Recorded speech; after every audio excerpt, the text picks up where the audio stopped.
Hello दोस्तों, Indus report and analysis में आपका स्वागत करते हैं। आज हम बात करेंगे डिप्लोमेटिक यूएस के बारे में। इंडिया वाशिंगटन का ऑफिशियल दोस्त नहीं बनेगा, पर दुनिया में सबसे मजबूत रिश्ता बना सकता है। जी हाँ दोस्तों, deputy secretary of state Kurt Campbell ने कहा, इंडिया कभी भी अमेरिका का ऑफिशियल दोस्त या पार्टनर नहीं बनेगा, क्योंकि वो एक बड़ी ताकत है जिसके अपने विचार और अपने इंटरेस्ट्स है, पर दोनों ग्लोबल स्टेज पर दोस्त की तरह काम कर सकते हैं। ये उन्होंने वॉशिंगटन में सेनेट फॉरेन रिलेशंस कमेटी की हियरिंग में कहा। ऑफिशियल दोस्त न होने का मतलब ये नहीं है कि हम ग्लोबल स्टेज पर सबसे मजबूत रिश्ता नहीं बना सकते। उन्होंने कहा, मैं मानता हूँ कि हमने इंडिया के रास्ते को ऐसे मोड़ दिया है जो हमारे लिए बहुत फायदेमंद है। उन्होंने जोर दिया कि अमेरिका के लिए इंडिया के साथ रिश्ता शायद सबसे जरूरी है।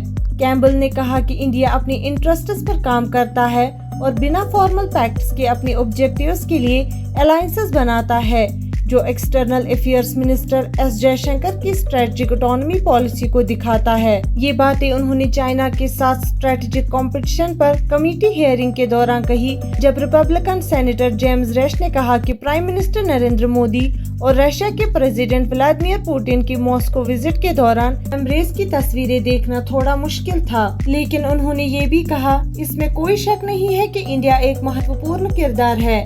उन्होंने इंडिया और रशिया की जियोग्राफिकल सिचुएशन और हिस्टोरिकल रिलेशंस को भी माना। कैम्बल ने कहा, मुझे लगता है कि हम सुनेंगे कि इंडिया यूक्रेन में सीधा हिस्सा ले रहा है।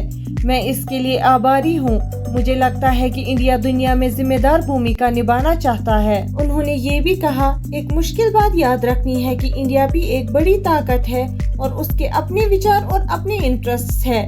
दुनिया में बहुत कम देश है जो ग्लोबल साउथ पर इतना असर रखते हैं और वहां एंगेज करने की उनकी क्षमता बेमिसाल है। उन्होंने चाइना की इंटरनेशनल डिप्लोमेसी के रेफरेंसेस में इंडिया की स्ट्रेटेजिक इम्पोर्टेंस के बारे में कहा, हम उनके साथ काम करना चाहते हैं। उन्होंने कहा, आपको इन बातों में थोड़ा सुकून लाना चाहिए और ये समझना चाहिए कि जिन चीजों में हम एंगेज्ड है, इंडिया एक एक्टिव और सपोर्टिव पार्टनर है। कैम्बल ने वॉशिंगटन की न्यू दिल्ली के साथ कोऑपरेशन के बारे में कहा, हमने उन्हें इंटेलिजेंस और मिलिट्री सपोर्ट दिया है, line of actual control China के बॉर्डर पर और इंडियन ओशन में। इंडियन और Chinese troops line of actual control पर टेंस स्टैंड ऑफ में है और कभी झगड़े होते हैं। 2022 में जहां फायर आर्म्स बैंड है और मेकशिफ्ट वेपन्स का यूज होता था, पिछले बड़े इंसिडेंट्स में लगभग 20 इंडियन सोल्जर्स और कुछ चाइनीज सोल्जर्स मारे गए थे।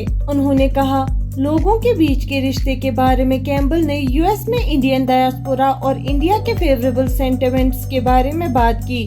अमेरिका में एक जबरदस्त इंडियन डायस्पोरा है जो हमारे दो महान देशों को जोड़ता है, और उन्होंने कहा, मुझे लगता है कि ज्यादातर लोग इंडिया में अमेरिका के साथ अच्छा रिश्ता चाहते हैं। वो हमारे बायपार्टिजन अटेंशन के लिए आभारी है। उन्हें पसंद है जो काम हमने मिलकर एजुकेशन और टेक्नोलॉजी में किया है। आज के वीडियो में बस इतना ही। मिलते हैं अगले वीडियो में। तब तक के लिए अपना ख्याल रखिएगा।